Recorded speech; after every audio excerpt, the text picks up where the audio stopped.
ಹವಳ YouTube ಚಾನಲ್ಗೆ ಒಮ್ಮೆ subscribe ಮಾಡಿ, ಬೆಲ್ ಐಕಾನ್ ಪ್ರೆಸ್ ಮಾಡಿ, ಹೊಸ ಹೊಸ ವಿಡಿಯೋಗಳನ್ನ ನೋಡ್ತಾ ಇರಿ. ಶೇರ್ ಮಾಡಿ, ಲೈಕ್ ಮಾಡಿ, ಕಾಮೆಂಟ್ ಬಾಕ್ಸಲ್ಲಿ ಕಮೆಂಟ್ ಹಾಕೋದನ್ನು ಮರಿಬೇಡಿ. ನಮಸ್ಕಾರ.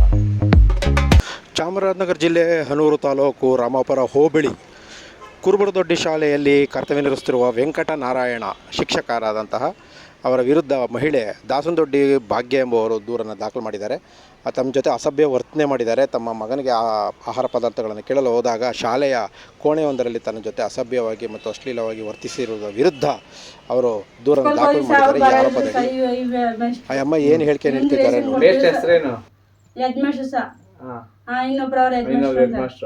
ಅವರು ಎಸಿನ್ ಕೊಡ್ತೀನಿ ಹೋಗ್ಬಿಟ್ಟವ್ರು ಓದಿ ಇಷ್ಟೊತ್ಲಿ 10 ಗಂಟೆ ಹೋದಾಗ ಹೋಗಿ ಚೀಲಗಳನ್ನೆಲ್ಲ ಹೊಡಿಸ್ಬಿಟ್ರು ಅದಕ್ಕೆ ಇನ್ನೊಬ್ರು ಮಾಸ್ಟರ್ ಹೇಳಿ ಅಂತ ಕೇಳಿದಿ ಕೇಳೋದಕ್ಕೆ ಅವ್ರು ಅಲ್ಲಿ ಓದಿ ಅಮ್ಮ ಅಂತಂದ್ರು ಆಮೇಲೆ 2 ಹುಡುಗರು ಕಳ್ಸ ನಂಗೆ ಗೊತ್ತಿಲ್ಲ ಇಸ್ಕೊಲು ಅಂತಂದಿ ಅಲ್ಲ ಕೇಳೋದಕ್ಕೆ ಅಕೌಂಟ್ ಮಾಡ್ಸಿಲ್ಲ ನಮ್ಮ ಹುಡುಗನ್ ಹೇಳಿ ಅಕೌಂಟೇ ಮಾಡ್ಸಿಲ್ವಲ್ಲ ದುಡ್ಡು ಬರ್ಲಿಲ್ವಲ್ಲ ಅಂದ್ಬಿಟ್ಟು ಕೇಳಿದಿ ಕೇಳೋದಕ್ಕ ನಿಮ್ದು ಆಧಾರ್ ಕಾರ್ಡ್ ಹೋಗ್ಸ್ಬಿಟ್ಟಿನಿ ಕಮ್ಮ ಅಂತಂದ್ರು ನಮ್ಮ ಹುಡುಗಂದ ನಂದಿಲ್ಲ ಆಧಾರ್ ಕಾರ್ಡ್ ಹೋಗ್ಸ್ಬಿಟ್ಟಾರ ಕೇಳೋದಕ್ಕೆ ಅಲ್ಲಿ ಹೋಗಿ ಕೇಳಕ್ಕೂ ಅವನ್ಗ ಟೀ ಎತ್ಕೊಂಬಂದ್ರು ಟೀ ಎತ್ಕೊಂಡ್ ಕೊಡೋದಕ್ಕೂ ಅಲ್ಲಿ ಕೂತಿ ಸುಮಾರು ಕೂತಿ ಆಮೇಲೆ ಬಾತ್ರೂಮ್ ಇತ್ತು ಬಾತ್ರೂಮ್ ಕರ್ಕೋರು ಬಾ ಅಂತಂದ್ರು ನಾನು ಹೋಗ್ನಿಲ್ಲ ಬಾತ್ರೂಮ್ ಹಂಗ ಹಂಚ್ಕೋದು ಪುನಃ ಬೀಗ ಒಂದು ಇಸ್ಕೊಂಡ್ ಮನ ಖಾಲಿಯಾಗಿತ್ತು ಟೇಬಲ್ ಇತ್ತು ಆ ಟೇಬಲ್ ಅಲ್ಲಿ ಬೀಗ ತೆಗೆದ್ಬಿಟ್ಟು ಬಾ ಅಂತ ಕರ್ದ ನಾವು ಹೋಗ್ಲಿಲ್ಲ 2-3 ಸತಿ.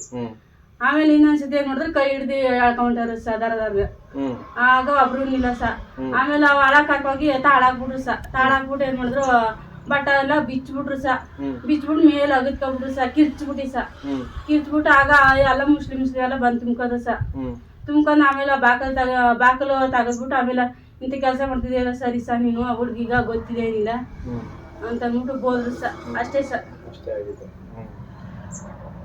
ಯಾರಿದ್ರಲ್ಲಿ ಅಲ್ಲಿ ಮುಸ್ಲಿಮ್ಸ್ ಯಾರು ಹುಡುಗರ ಹೆಸರು ಗೊತ್ತಾ ಅಲ್ಲಿ ಗೊತ್ತಿಲ್ಲ ಅವ್ರ ಹೆಸರು.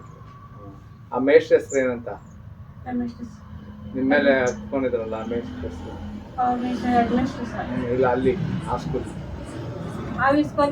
ಗೊತ್ತಿರಲ್ಲ ಅವ್ರು ಏನು ಅವ್ರ ಹೆಸರೇನು ಅವ್ರ ಹೆಸರು ಗೊತ್ತಿಲ್ಲ. ಅವ್ರು ತೋರಿಸಿದ್ರೆ ಗುರ್ತಿಡಿತೀರಿ ಅಲ್ವಾ?